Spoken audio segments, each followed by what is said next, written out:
Allende, c'est d'abord l'homme qui a été en capacité de réunir l'ensemble des forces populaires du Chili. C'était un homme qui était extrêmement courtois et qui te faisait comprendre tout le temps que c'était toi la personne importante. Allende, c'est un leader qui est conséquent, qui est indiscutable, Allende, c'est une éthique, c'est une morale aussi. En una palabra, es toda la estructura política del mundo. C'était une personnalité très forte, avec des idées très claires, mais une compréhension de la réalité sociale chilienne assez importante. Un grand politique, un grand stratège et quelqu'un de très honnête. Allende était très populaire, parce que les gens avaient le sentiment qu'enfin quelque chose allait changer et qu'ils allaient en être les bénéficiaires. Et l'intellectuel qui se met au service d'une idée populaire. Allende, il n'était pas un idéologue, loin de là. C'était un très mauvais orateur et idéologue, rien du tout. Allende, ce n'était pas des réformes, c'était un programme. Il n'a pas fait des réformes, il a transformé les choses. Quelqu'un qui aimait l'histoire, qui était cultivé. C'était quelqu'un qui écoutait beaucoup. Qui avait du mal à imposer des fois son point de vue, même s'il pensait qu'il avait raison. Il avait le respect de l'opposition. Il n'était pas un héros. Allende n'était pas un comment s'appelle, comme héros américain qui sont karatékas et qui dominent les armes. Mais non, voyons, il y a Allende le dirigeant, Allende le meneur d'étudiants, Allende le médecin, ministre de la Santé du premier gouvernement du Front populaire en 1936 du président Pedro Aguirre Cerda, Allende le démocrate, Allende l'homme d'État. Avec Allende, je crois qu'on a dû participer à une trentaine de meetings. Et pour la campagne, on a dû participer à une centaine, 100, 150 peut-être meetings. Il avait une effervescence parce que la jeunesse, en général, était très impliquée dans l'affaire. Quand on parle de Quilapayún, quand on parle s'appelait les trains de la culture, et on partait de Santiago, soit au nord ou soit au sud, en train d'amener la culture en chaque village que le train s'arrêtait, était que de jeunesse. Et moi, j'avais 20 ans. Et le Quilapayún, si je le mets un peu plus vieux, il avait 22. Mais c'était sa jeunesse qui faisait tout ça. Je me rappelle parfaitement que nous, on a participé à un trajet du train de la culture et au nord du pays.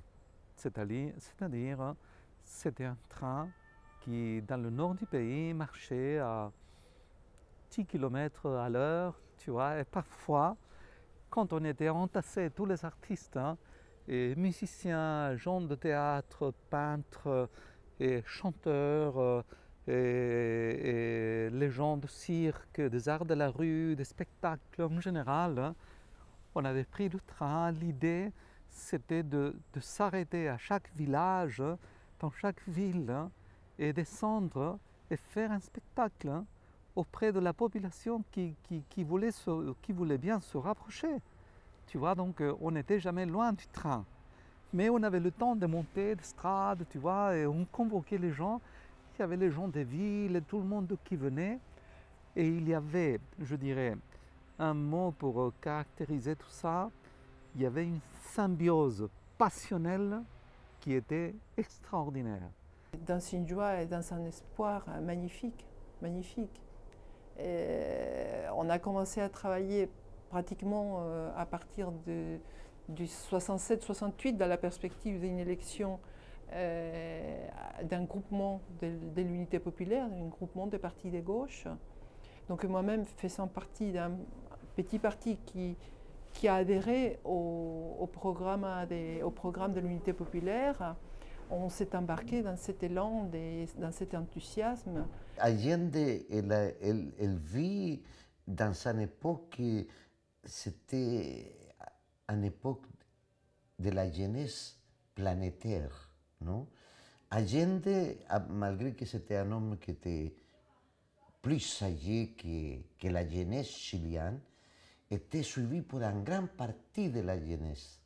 Parce que c'était un symbole de, même qu'on peut parler de mai 68, non?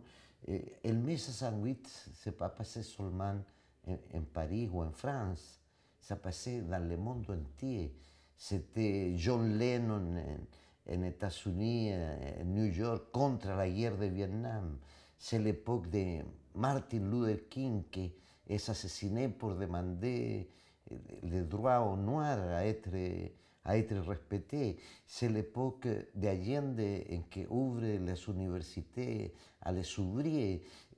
Il avait une époque en